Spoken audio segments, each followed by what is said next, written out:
Bagaimana kabar kamu semuanya teman-teman? Semoga kamu dalam keadaan yang terbaik kali ini ya. Di audio kali ini, atau mungkin lebih tepatnya di video kali ini, saya ingin mengajak kamu untuk berdiskusi bersama saya. Anggap saja saya sedang duduk di depan kamu. Anggap saja saya kali ini adalah sebagai seorang sahabat yang sedang berdiskusi dengan kamu, yang insya Allah bisa membuka mata kamu, pikiran kamu, supaya kamu ke depannya nanti bisa menjalani hidup dengan benar. Saya akan berdiskusi bersama kamu kali ini teman-teman, mengenai suatu hal yang berhubungan dengan masalah laku. Betul, laku, L-A-K-U. Apa yang akan saya bahas kali ini? Kalau kamu bisa mempraktekannya, insya Allah bisa merubah hidup kamu bagaikan langit dan bumi di kemudian hari. Amin. Laku. Laku adalah salah satu pertanda apabila kita berhasil melakukan sebuah penjualan, dan laku juga yang menandakan seseorang itu bisa menjadi orang yang populer di kalangan umum. Dan banyak orang juga yang sebenarnya inti masalah dari hidup mereka itu adalah mengenai hal yang berhubungan dengan satu ini. Betul. Masalah yang paling besar yang biasanya dihadapi orang-orang di luar sana adalah ketika mereka bingung bagaimana cara menentukan supaya dirinya, produknya, jasanya bisa laku. Dan oleh karena itu teman-teman, izinkan saya kali ini untuk memberikan salah satu rahasia terbesar saya yang bisa membuat diri saya dan juga produk-produk saya lebih laku dibandingkan produk-produk yang lain. Rahasia yang akan saya bagikan di sini sebenarnya bukan sebuah rahasia lagi, karena memang banyak orang di luar sana sudah mempraktekannya dan mereka pun berhasil membuktikan bahwa apa yang saya believe, apa yang saya yakini saat ini itu benar. Kalau kita bicara soal laku teman-teman, pernah gak sih teman-teman melihat gitu salah satu teman sekolah? Kita balik lagi ke zaman sekolah nih ya. Kalau mungkin kamu sekarang masih sekolah, atau mungkin kamu sekarang sama seperti saya yang sudah lulus sekolah gitu ya, coba kita pikirkan balik mengenai masa-masa kita sekolah dulu. Ketika kita masih sekolah, kita pikirkan balik, kira-kira kita pandangi orang-orang yang pada saat itu populer. Sekarang saya tanya kepada Anda semua, kepada kamu teman saya, kenapa orang yang menjadi populer di sekolah itu menjadi populer? Sementara mungkin orang-orang selain si populer tadi adalah orang-orang yang biasa-biasa aja. Dan kamu tahu nggak, kenapa juga banyak rumah makan di luar sana yang mungkin kamu suka, mereka sampai detik ini masih populer, masih termasyur dibandingkan rumah makan yang mungkin jualannya makanannya sama, tetapi kenapa cuma restoran itu aja yang laku? Saya kasih contoh. Saya sebenarnya sangat suka bercerita teman-teman ya. Izinkan saya untuk bercerita dulu sama kamu, oke? Saya sangat suka sekali untuk makan bakmi teman-teman. Bakmi yang paling enak kalau misalnya kamu tinggal di Indonesia adalah bakmi yang disebut dengan bakmi Gajah Mada, betul? Bakmi Gajah Mada sudah terkenal sangat lama sekali, bahkan sudah puluhan tahun lebih, dan sampai detik ini bakmi Gajah Mada masih menjadi pemegang nomor 1 mengenai bakmi ayam terlezat di Jakarta, khususnya di Indonesia pada umumnya. Selalu saya bertanya pada diri saya, kenapa bakmi GM ini tidak bisa dikalahkan oleh pesaing-pesaingnya? Kenapa bakmi GM ini selalu menang dibandingkan pesaing-pesaingnya? Pada akhirnya saya menemukan jawaban. Jawabannya adalah seperti ini.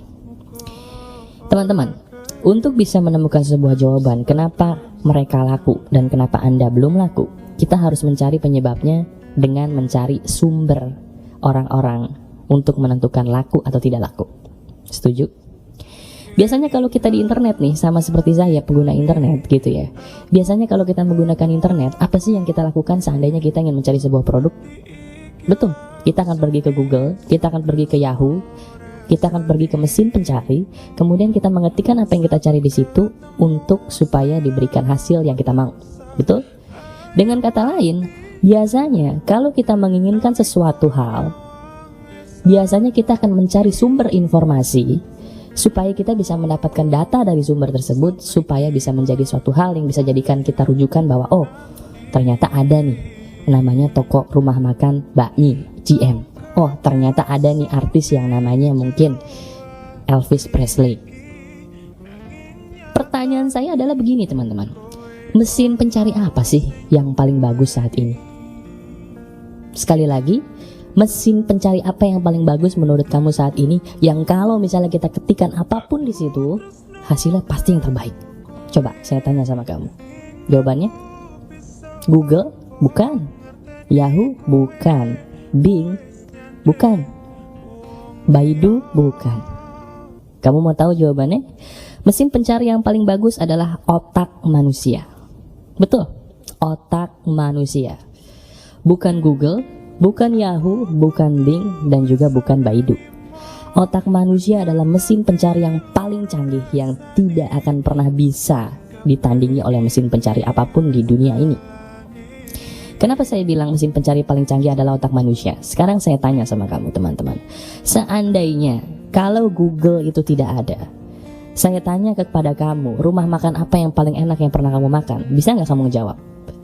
Jawabannya pasti bisa. Kenapa? Karena itu tersimpan di memori kamu, bukan?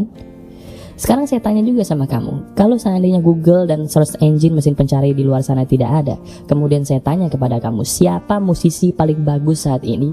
Kamu bisa menjawab? Kamu pasti bisa menjawab. Kenapa? Karena kamu punya memori di otak kamu bahwa si A, si B adalah yang terbaik di bidang ini. Nah, pertanyaan berikutnya adalah bagaimana caranya supaya kita menjadi orang yang laku, atau bagaimana caranya kita bisa menjual produk supaya laku dengan menggunakan teknologi mesin pencari otak manusia ini. Caranya gampang. Caranya adalah kita harus mengetahui cara kerja otak, teman-teman. Ya. Otak manusia itu akan selalu tertarik kepada suatu hal yang unik dan berkesan. Sekali lagi saya ulang. Otak manusia itu akan selalu tertarik kepada suatu hal yang unik dan berkesan. Betul? Sekarang saya tanya sama kamu. Pikirkan rumah makan yang kamu suka di daerah kamu. Seandainya kamu memang tinggal di Jakarta, rumah makan apa yang paling enak menurut kamu di Jakarta yang sampai detik ini tuh gak ada yang nandingin banget? Coba pikirkan. Kalau kamu mungkin di daerah Malang, di Surabaya, Bandung, atau bahkan di luar Indonesia, pikirkan rumah makan apa yang paling enak yang sampai detik ini tuh kayaknya gue pengen banget kesana terus gitu loh, nggak mungkin bosen. Pikirkan restoran itu. Sudah? Nah, ketika Anda memikirkan restoran itu, saya tanya, bukankah Anda suka dengan restoran itu karena restoran itu memiliki sesuatu yang unik bagi Anda?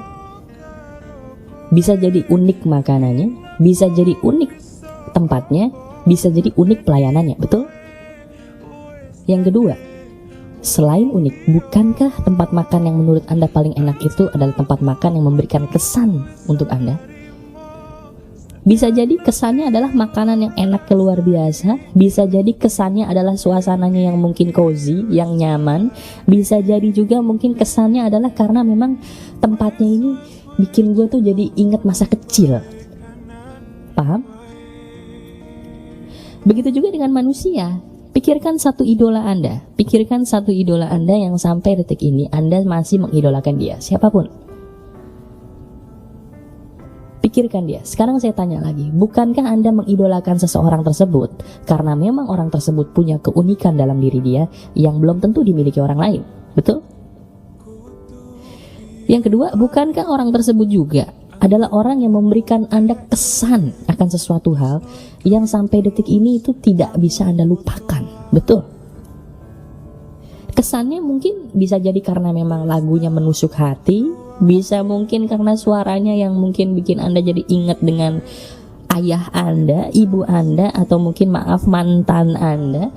Bisa juga mungkin karena dari gaya berpakaiannya sesuai dengan cowok idaman Anda, cewek idaman Anda, whatever. Bukankah dia adalah orang yang memberikan kesan buat Anda? Dari dua hal ini saja, unik dan kesan, kamu bisa menjadi terkenal dan menjadi legenda. Dan dari dua hal ini aja, kamu bisa merubah jalan hidup kamu menjadi lebih baik. Contoh kasusnya begini. Saya punya teman dia sudah jomblo lama sekali. Dan yang namanya jomblo itu gak masalah ya teman-teman ya. Yang jadi masalah adalah kalau misalnya kita jomblo dan pengen punya pasangan tapi gak dapet. Nah itu masalah. Nah pada akhirnya teman saya itu curhat sama saya, dan kemudian saya berikan informasi kepada dia bahwa lu jomblo karena lu tidak unik. Titik.